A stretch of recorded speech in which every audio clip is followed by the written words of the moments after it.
Ήλιος λες και τελείως ο χειμώνας. Βγήκα μια βόλτα και μπροστά της βρέθηκα.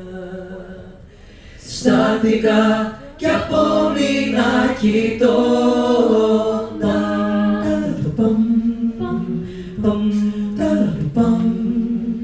Φλόγες ζωηρές τροπέζουνε, τα ρούχα, τα μαλλιά της στον αέρα. Στη στάση πέρα δόθε σπιχυρίζουνε, τα δυο της μάτια κάρβουν αναμένα.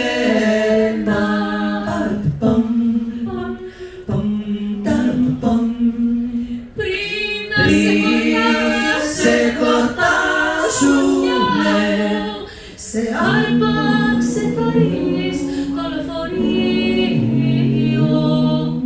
και μια ανακοινώ καθώς χανόσουνα.